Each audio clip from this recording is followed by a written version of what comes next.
we've all heard of the term hillbilly, and most of us know what it is, but some don't. And I thought I'd just look up what it officially means in an old Webster dictionary here. See what the word really means, hillbilly. And what it says in this dictionary is one who lives in a rough, hilly region such as the southern Appalachians or the Ozarks. Now there you go, that's what the meaning of it means in a dictionary. But it means so much more in these mountains. And I've heard everything in the world we've been called in these old mountains besides hillbilly. But this is beautiful country where we come from. But I've heard of the term hillbilly all my life. Country bumpkin, clodhopper, hick, plowboy, yokel, and yes, even been called redneck. Now redneck can mean 2 or 3 different things. It can mean what it really means is just somebody's worked the fields all day and the back of their neck is red, and that's what they was called redneck. But there's another side too. There's a rough side of it, the mean, the troublemakers. But anyway, they've always made fun of us. And some of these cartoons here they've made over the years about hillbilly people in these mountains. And I like them too. Some of them are pretty good. They've always made fun of us some way or another. The way we look, the way we dress, and especially the way we talk. They've even made old theme parks here in the Ozarks a long time ago. I don't think this exists anymore. Dog Patch USA. And most of it is just for commercial and fun. And here's an old place used to be in London, Kentucky called Dog Patch along 25E. I can remember that as a small child going between there and Michigan. And they've even made old TV shows about us. And I remember this as a child. And these ain't far from the truth either. Our old country people. And I liked them. Even old Ernest T. I got a kick out of them. But really, what is a hillbilly? What are they? And how did they get their name? So let's look at it.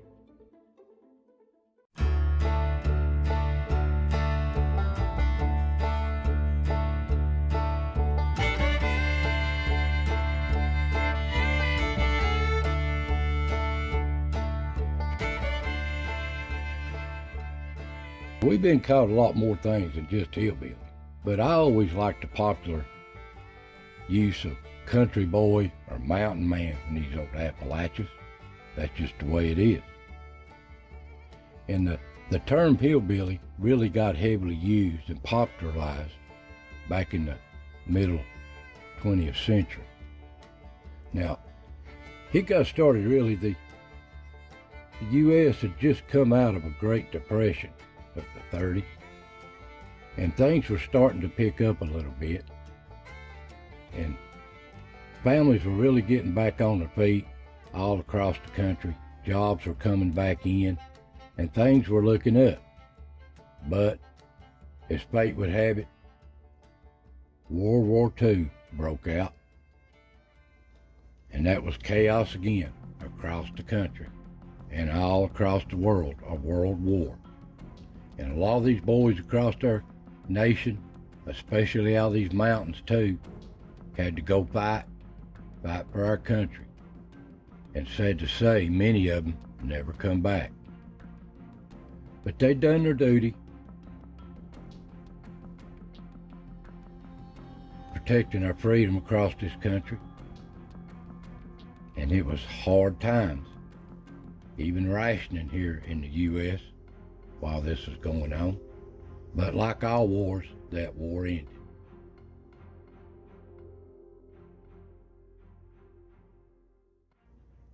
And our boys come home, especially across these mountains.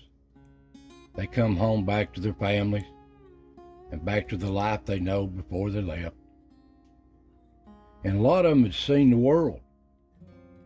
And some of them just wasn't satisfied with just staying on the farm. they'd seen the world and they know what was out there. So there wasn't many things to do in these mountains. They was either farming, logging, coal mining, moonshine, or moving on down the line. And a lot of them, of these boys that come back home, moved on down the line. Now a lot of them, they settled in these farms. This is the life in these mountains. If you had some land, they farmed this land and they worked it and they made a living on it. Or they went into logging. They logged these mountains and all these timber in these woods. There was a lot of timbering to be done, and still is. And a lot of them went into coal mining. These mountains are full of coal. And they lived in these little old mining camps with their families. But some of them just wouldn't cut out to shovel coal all day underground, a mile or two underground. And after years of doing this, seeing their relatives before them die from black lung, they didn't want to have nothing to do with this. And some of them went into moonshining and made a lot of money at it. But a lot of them got caught, put in jail. And the ones just didn't want to take a chance of running from the law all their life. So a lot of them just left these mountains.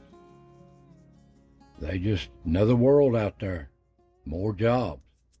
So by bus, by car, whatever, they hit the road. They moved on down the line. Now here's a map of the population centers and their peaks of where all the population is, and that's where the jobs was back then and still is today. And here's just this yellow here marked is the Appalachian Mountains. See how low it is? They just nothing here.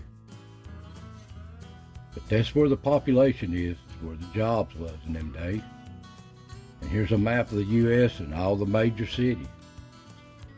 So they left from all across these mountains, either side, going to these big cities where the job was, where they could make some decent money instead of trying to scratch it out of the land.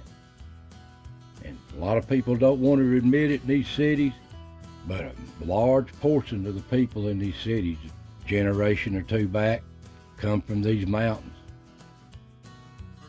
It don't matter, Detroit, Chicago, Milwaukee, Pittsburgh, Sandusky, Toledo, it don't matter.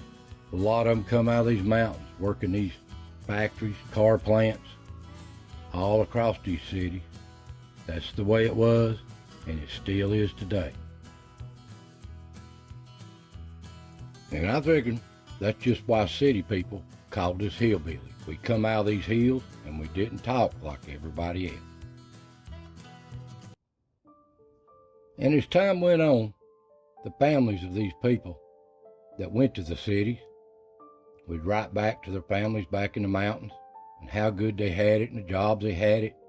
And the people living here took heed to that. So they started leaving these little small towns. There just wasn't no money to be made back in the 50s, 60s around here. And a lot of them didn't want to go into the coal mines, and there wasn't no big money in it at that time anyway. It was a lull in the coal industry. So a lot of them just went north to the cities to their family. Now these mountain people, they were resilient people, and they had been for generations when they come in these old mountains. There wasn't nothing they couldn't do, make, trade for it, grow it, or they just done without. And they had big families. And on these farms they had to have. They all worked together as a team to survive. But that's all they done in these mountains for years, just survived. It didn't need no money. But as things went on, time went on, it became a more material thing. You couldn't have a vehicle, buy stuff, modern conveniences, because it just wasn't there to get. You didn't have no money. You could make a living, but you couldn't have no money here. There's no money to be made. And these were God-fearing people, all of them. They worked hard and they worshiped hard. They believed in the Lord, and many of them are God-fearing people out of these mountains. And the little old country stores, this is a typical country store back in the day. Just everybody knowed everybody, and this is how they got their news too. And these mountain people, these Appalachians, if they liked you, they'd give their shirt off their back to you. But if you crossed one of them, you had to deal with the family. A lot of feuds was going on like this for generations. If you messed with one, you messed with all of them. And these people, they live hard in these mountains. They eat good, they survive, but there just wasn't no money to be had. And some of them lived really hard in these mountains, these little families. So they wanted to have something. They moved out here where they can make some money. The only people making money then that survived good is they had big tracts of land. They'd held on to them for generations, and they growed backer, and they made a good living here. Backer, cattle, they done good. Me, I'd spent my time in the coal mine. Here's an old picture of me back 35 years ago, just come out of the mines one evening. I wished I had them years back, but I made my living in the mine. I've seen them cities. You can have them. And a lot of people work these cities, come out of these mountains. They work 30, 40 years or more, and they come back. They sold out and they come back home. They live in condos, subdivisions. Some live on these gated communities along the lakes that the locals just can't afford. I can't afford nothing like that, but they can. But there's what I'm not missing in the city. Don't miss this at all. I've been there and done that when I was a small one, and I will never go back and live in those cities. I'm not putting them down. I just don't care nothing about it. And I'm going to share with you what it means to me to be a hillbilly. This is my traffic jam. Walking these hollers, these bridges on these mountains. Just seeing nature, these creeks. You can think and find yourself. And to see little things like this, so awesome to just see nature in its natural display of things.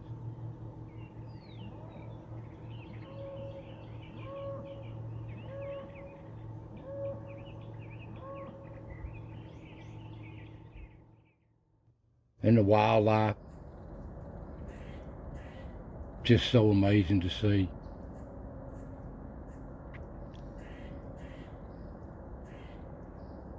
This is what it is to me to be an old hillbilly, whatever you want to call us.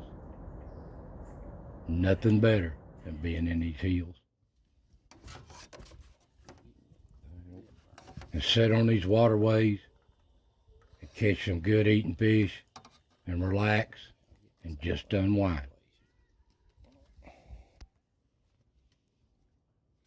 Yeah, it's a nice one. It's a good one. How deep's that hook? Cut it. Now these mountain people, we called hillbilly. Don't care what you call us. We know what we are. We're Scottish, Irish, German, English, all different nationalities at one time mixed together here, even mixed with Native Americans. And our people's here. Our roots are here. This is where I was come from. This is where I'll be buried, in these mountains. And there's nothing better than being an old country boy in these mountains. Old country boy can survive. We know the outdoors and how to survive. I just thought I'd share with you on why they call us hillbillies, what we are, what we really are in these mountains. So I hope you enjoy these little videos. I want to thank you for watching. God bless, and I'll see you next time.